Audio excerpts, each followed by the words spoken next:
আমাদের নিজস্ব লেখা একটি গল্প প্রকাশিত হবে।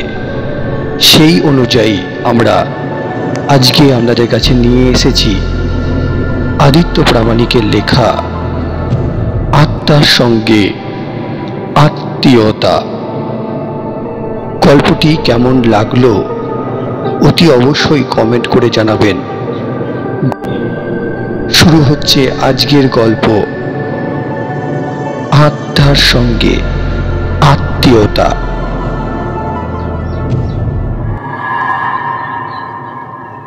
জীবনের কিছু পর্যায়ে এমন ঘটনা ঘটে, সেই স্মৃতি আঁকড়িয়ে সারাটা জীবন কাটিয়ে দেওয়া যায়। আমি অনির্বাণ বিএফএ নিয়ে কলকাতায় যখন ভর্তি হলাম তখনকার ঘটনায় আজ বলবো। গড়বেতা থেকে একটি গ্রামের ছেলে যখন শহরের জাঁকজমকপূর্ণ এলাকায় পড়ে তখন তার মানিয়ে নিতে কিছুদিন সময় তো লাগবেই। দমদমের কাছে একটি মেসে প্রথমে উঠেছিলাম, কিন্তু মেসে একটি দুর্ঘটনার জন্য সবাইকে মেস ছাড়তে হয়। আমরা যারা মেসে ছিলাম সবাই আলাদা হয়ে যায়। অন্য মেস নেবার থেকে একটি স্বয়ংসম্পূর্ণ একটি আলাদা বাড়ি ভাড়ার নেওয়ার কথা মাথায় আসে।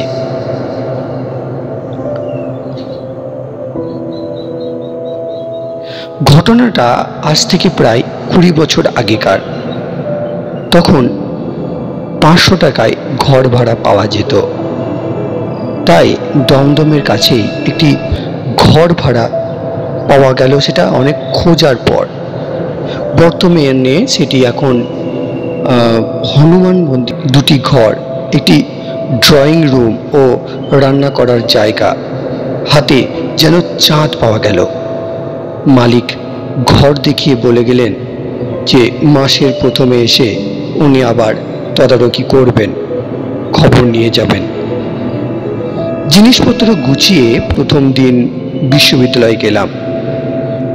যাই হোক, প্রথম দিন বেশ ভালোই কাটলো। দ্বিতীয় দিন বিশ্ববিদ্যালয়ে যাবার জন্য তৈরি হয়েছি, জাস্ট বের হয়েছি, এমন সময় বাড়ির সামনে আরেকটি বাড়ি রয়েছে। সেই বাড়ির বারান্দায় এক ভদ্র মহিলা একটু আগ্রহের দৃষ্টিতে যেন তাকাচ্ছিল, যেন কিছু বলবার চেষ্টা করছিল। একে তো একা থাকি, তার উপর আবার অচেনা পরস্ত্রী, এমনভাবে তাকানোতে একটু অস্বস্তি বোধ হয়েছিল। এড়িয়ে চলে যাওয়া ছাড়া আমার আর কোনো উপায় ছিল না। তবে এই ঘটনা কিন্তু একদিনেই থেমে থাকলো না। প্রায় প্রত্যেক দিনই উনি ঠিক আমার যাবার সময় বারান্দায় দাঁড়িয়ে থাকেন। সেই সময় অস্বীকার করবার উপায় ছিল না। অনেক কিছু চিন্তা কিন্তু বুকে দোলা দিয়েছিল। এভাবে দিন সাথে কাটলো। সেদিন ছিল মঙ্গলবার। ইউনিভার্সিটির কাজগুলি সেরে ক্যানভাসে মনোযোগ দিয়েছিলাম। আঁকা আমার হবি, প্যাশন সবই বলতে পারেন, আর এই নিয়ে আমার পড়াশোনা। ক্যানভাসে তুলির ছোঁয়া দিতে যাব, ঠিক সেই সময় হলো কি লোডশেডিং। মোমবাতিটা জ্বালিয়ে আলো আঁধারির পরিবেশ করে তুলে চেয়ারে বসতে যাব, হঠাৎ মনে হলো ঘরে কিন্তু আমি একা নেই। চোরের উপদ্রব তো সম্ভব নয়, যেভাবে বাড়ির পরিস্থিতি কোনো মতেই চোর প্রবেশ করতে পারে না। মোমবাতি নিয়ে চারিদিক দেখলাম, না, কেউ কোথাও নেই। মনের ভুল ভেবে বসতে যাব, আবার সেই একই অনুভূতি।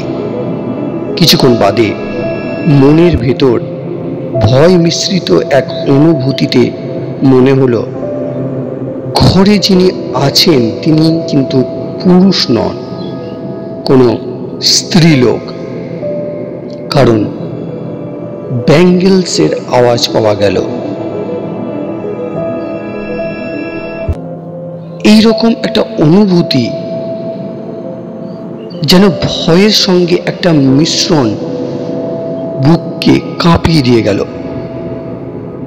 ভয়ের যখন চরম সীমায় বুক ওঠানামা করছে, ঠিক তখনই কেউ যেন ঠিক বলে উঠল, আপনি খুব ভালো ছবি আঁকতে পারেন। এক মেয়ের কণ্ঠস্বর, কিন্তু কোথাও তার চিহ্ন মাত্র দেখতে পেলাম না। মোমবাতি নিয়ে এদিক ওদিক যাই করলাম, কোথাও তার লেশ মাত্র নেই। একবার মনে হলো পাশের বাড়ির মহিলাটিকে, না, এ যে কণ্ঠস্বর প্রায় ৮৮ বর্ষীয় কোনো যুবতী বলতে শুরু করলো, ভয় পাবেন না, আমি এখানেই থাকি। আজ প্রায় ২০ বছর হলো আমি একা এই বাড়িতে চির নিঃসঙ্গ।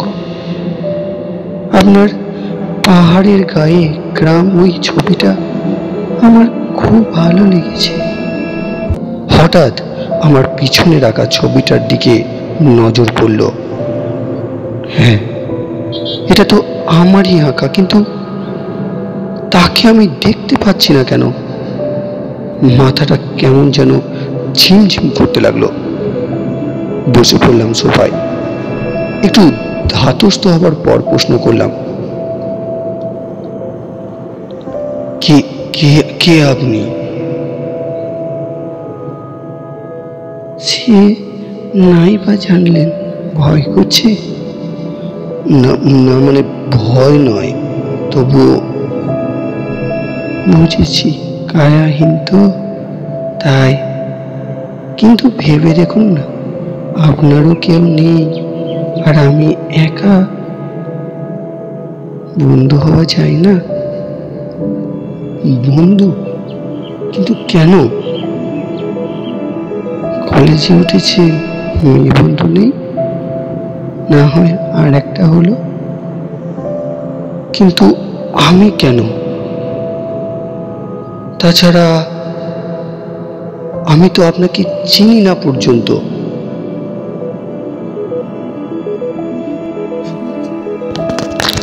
তাতে কি হয়েছে?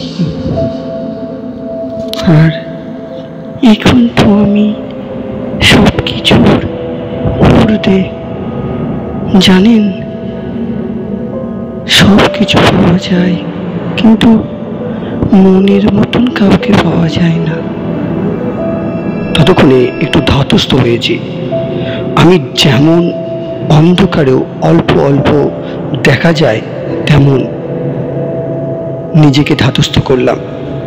আমি বললাম, যদি বন্ধু হতেই হয় তাহলে আপনার সব কিছু জানতে হবে আমাকে। কেন? অজানা থেকে কল্পনায় আমাকে কি কোনোভাবে গড়ে তোলা যায় না নতুন করে? না, কিছু তো বলুন, কেন আপনার এরকম হলো? কোথা থেকে বা এলেন? কে আপনি? বেশ, যদি নাই বলেন তাহলে কিন্তু। আচ্ছা, বেশ বলবো, তবে একটা শর্ত আমারও আছে। আমি কোনোদিন কিন্তু দেখা দেব না। আমি রাজি হলাম, বললাম, বলুন শুনি।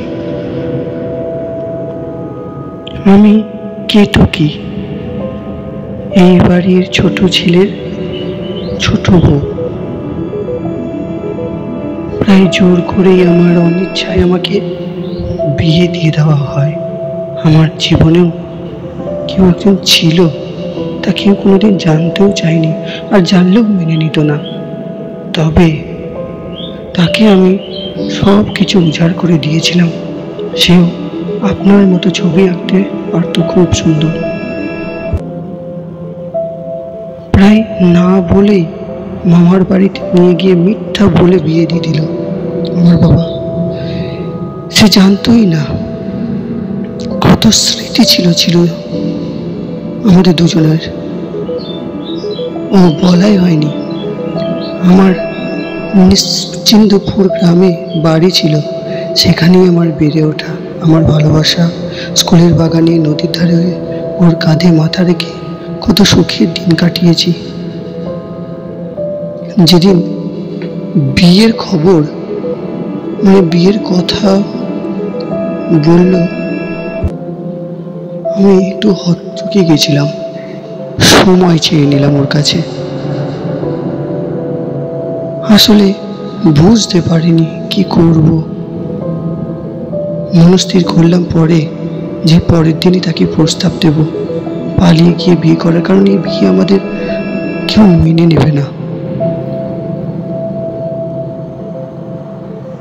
বিয়ে করার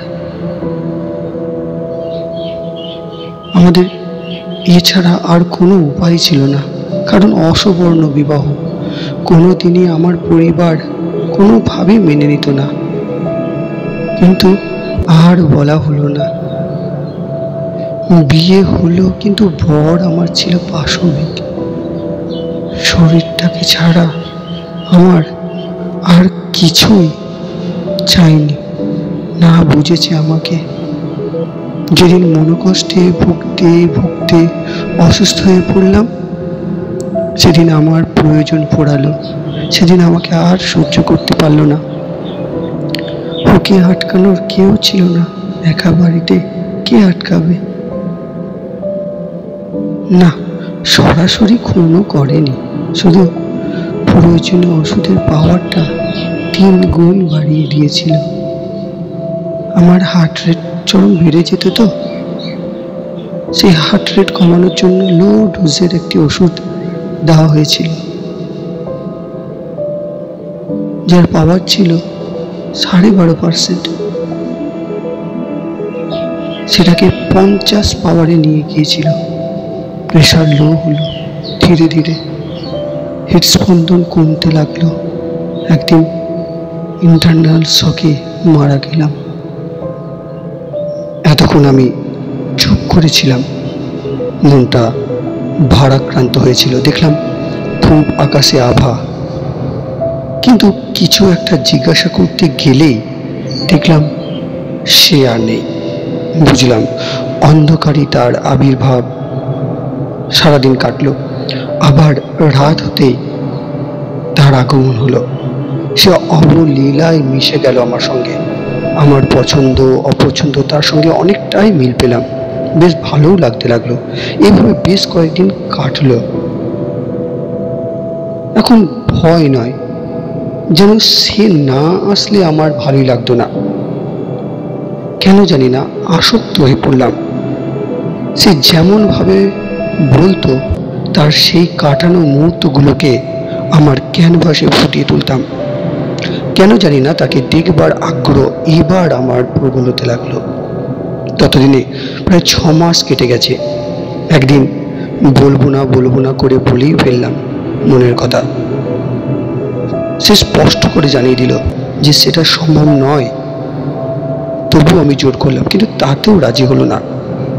এইভাবে আরও কিছুদিন কাটলো। আর আমার তর হয়েছিল না, পারছিলাম না। একদিন গ্রীষ্মের দুপুরে নিজেকে মনস্থির করলাম, যাই হোক তার চেহারা আমাকে দেখতেই হবে। সে কেমন দেখতে, যেমন চাতক পাখি তৃষ্ণায় মরে যায়, সেরকম আমার অবস্থা হয়ে গিয়েছিল। কিন্তু একদিন এলো সেই চরম মুহূর্ত। সে একটা শর্তেই রাজি হলো। সে রাজি হলো এই শর্তে যে সে আর কোনো দিন ফিরে আসবে না যদি তার চেহারা আমার সামনে ফুটে ওঠে। আমি জ্ঞান শূন্য হয়েই তার কথায় রাজি হয়ে গেলাম। সে আমাকে ক্যানভাসের সামনে বসতে বলল। আমি বসলাম। দেখলাম আমার হাত আমার নিয়ন্ত্রণে নেই। আপনি পেন্সিল তুলির কাজ করছে, যেন অন্য কেউ আমার হাত নিয়ে খেলা করছে। আমার হাত ধরে এলো। মনে কেমন একটা বেদনা অনুভব করলাম। চোখের জলে ভিজে গেল গোটা মুখ, বুঝে এলো চোখ দুটো। অতঃপর একসময় হাত থামলো। দেখলাম সাদা ওড়না গায়ে এক অপূর্ব মেয়ের ছবি।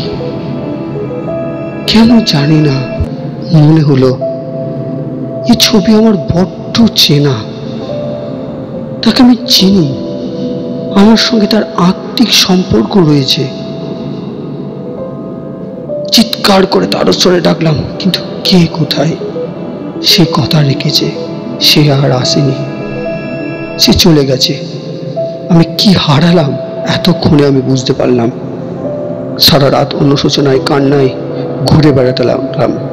যখন সকাল হলো দেখলাম আমার কাঁধে একজনের হাত, বাড়িওয়ালা। তিনি বললেন যে তিনি অনুতপ্ত, এমন বাড়িতে তাকে ভাড়া দেওয়া উচিত হয়নি। আমি ওনাকে সব কিছু খুলে বললাম, এও জানালাম যে আমি এখানেই থাকতে চাই। তিনি নিশ্চিন্ত হয়ে চলে গেলেন। দিন দুয়েক বাড়ি থেকে বের হলাম না। তারপর একদিন ভার্সিটি যাওয়ার জন্য বের হচ্ছি, দেখি এক মহিলার কণ্ঠস্বর। ঘুরে দেখি সেই মহিলা আমাকে ডাকছেন। আমি ইতস্তত করলেও গেলাম তার কাছে। গ্রিলের ভেতর থেকে তিনি বললেন যে আমি যে একা থাকি, কিছু বুঝতে পারি কিনা, কারোর উপস্থিতি, এসব। আমি বুঝলাম তিনি কেতকীর কথা বলছেন, কিন্তু উনি জানলেন কি করে? আমি প্রশ্ন করতে যাব, সেই মুহূর্তে উনি বললেন যে ওই বাড়িটাতে ওনারাই আগে থাকতেন, কেতকী তাকে দেখা দিত, সব কিছুই বলেছিল। শুধু একটাই কথাই সে বলতো, তার ভালোবাসা একদিন তাকে উদ্ধার করবে, মুক্তি দেবে, ভুলে যাবে তাকেই। সেদিনই তার মুক্তি হবে চিরতরে। আমি জিজ্ঞাসা করলাম, কিন্তু আপনাকে কেন? ভদ্রমহিলা বলেছিলেন যে উনি কেতকীর স্বামীর দ্বিতীয় পক্ষের ছেলের স্ত্রী। তারও একই অবস্থা হচ্ছে। তাকেও একদিন শেষ হয়ে যেতে হবে। আমার কাছে হাত জোর করে অনুরোধ করলো যে কোনো উপায়ে যেন তাকে এই বন্দি দশা থেকে মুক্তি দেয়। সে না পারে বাইরে বেরোতে, না কারোর সঙ্গে কথা বলতে পারে। কারণ এই বাড়ির সামনে, এই বাড়িটাতে আগে কেউ ভাড়া থাকতো না। যতজন বাড়ি ভাড়া এসেছে ততজনই চলে গেছে। একমাত্র আমি এতদিন টিকে গেলাম। আমি কোনো কথার উত্তর না দিয়েই বাড়ি ঢুকলাম। মাথা আমার কাজ করছে না। হঠাৎ কি যেন মনে হলো আমার। কেতকীর সঙ্গে বসে আঁকা ছবিগুলোকে পর সাজালাম। যখন এঁকেছিলাম তখন এত কিছু ভাবিনি। ছবিগুলো যতই সাজাই তত অবাক হয়ে যায়। এ কোনো ছবি নয়, যেন কোনো ঘটনার সাক্ষী, কোনো ঘটনার পর সাজানো এতদিন যেন স্ট্রিম অফ কনসিয়াসনেসের অবস্থায় ছিল। যত দেখি তত আমাকে অচেনা লাগতে লাগলো। আমি হারিয়ে যেতে লাগলাম। আমি যেন অনির্বাণ নই। আমি আর নিশ্চিন্তপুরের যেন একাত্ম হয়ে যেতে লাগলাম। ছবিগুলো চোখের সামনে ভাসতে লাগলো। কেন এমন হচ্ছিল বুঝতেও পারছিলাম না। হয়তো এত ভেবেছি তাই হয়তো মাথায় এগুলো ঘুরছে। হঠাৎ মাথায় একটা নাম ঘুরপাক খেতে লাগলো, অরিজিৎ। কে এই অভিজিৎ? কেন এই নাম মাথায় আসতে লাগলো? কেতকী তো এই নাম বলেনি। না, তাহলে কেন এই নাম? এত চাপ আমার মাথায় নিতে পারলো না, জ্ঞান হারালাম। জ্ঞান যখন ফিরল তখন মাথা অনেক পরিষ্কার, কিন্তু নামটা তখনও মুছে যায়নি। আমি ছুটে গেলাম, দেখি ভদ্রমহিলা তখনও দাঁড়িয়ে। তিনি বললেন যে তিনি জানতেন আমি ফিরে আসব। আরও বললেন যদি তাকে মুক্তি দিতে পারি তাহলে সব প্রশ্নের উত্তর তিনি দেবেন। আমার কিছু করার ছিল না, আমার প্রশ্নের উত্তরের জন্য এটা করতে হতো। তাছাড়া এক পশুর হাত থেকে তো ওনাকে আমি রেহাই করছি। এই মর্মে আমি গ্রিলের তালা ভাঙলাম। বাড়িতে তখন কেউ ছিল না, অন্ধকার হয়ে এসেছিল প্রায়। ফলে এই সুযোগ সম্মানের খাতির না করেই ওনাকে এক কাপড়ে বের করে নিয়ে এলাম। দিক শূন্য হয়ে কোথায় যে যেতে লাগলাম বুঝতে পারিনি। ক্রমে বাসে চাপলাম। জানি না কোন সত্যের উন্মোচন হবে। যখন বাস থামলো তখন উনি আমার হাত ধরে নিয়ে গেলেন সেই গ্রামে। রাস্তা যত পার হচ্ছে তত আমার সব পরিষ্কার হয়ে যাচ্ছে। পুরনো মন্দির, নদীর ঘাট, স্কুল। একসময় এক বাড়ির সামনে এনে দাঁড়ালো আমাকে। জিজ্ঞাসা করলো চিনতে পারি কিনা। তার কথা থামিয়ে বললাম এটা আমারই বাড়ি, যার অস্তিত্ব এখন ভগ্ন, পুরো বাড়ির রূপ নিয়েছে। এ তো আমারই বাড়ি, খুব চেনা। আমি ঘরে ঢুকলাম না, আবার চলতে লাগলাম। সেও আমার পিছন পিছন এলো। এবার ওর বাড়ির সামনে এসে দাঁড়ালো। সবাই অবাক। ওর প্রতি অত্যাচার থেকে শুরু করে সব কিছু শুনল। সবাই আক্রোশে ফেটে পড়ল। এমন অবস্থায় ওরা আমাকে দেখলো। আমার কথা জিজ্ঞাসা করতেই কেতকীর কথা ভদ্রমহিলা বলল। তারা অবাক চোখে আমার দিকে তাকিয়ে থাকতে লাগলো। বাড়ির ভেতরে নিয়ে গেল ওরা। দেখি কেতকীর ছবি। বুঝলাম এটাই কেতকীর বাড়ি। আর ভদ্রমহিলা আর কেউ নয়, কেতকীরই কোনো আপনজন। একটা ছবি দেখতে পেলাম দেওয়ালে টাঙানো। ছবিটা তুললাম। আমার চোখ থেকে ফোঁটা ফোঁটা জল ছবির ফ্রেমের কাছে পড়তে লাগলো। একটাই কথা মনে আসতে লাগলো, না পেলাম গত জন্মে, না এ জন্মে, তবে কি পরজন্মে তোমারই হব। শেষ হলো আত্মার সঙ্গে আত্মীয়তা। লেখক শ্রী আদিত্য প্রামাণিক। ধন্যবাদ।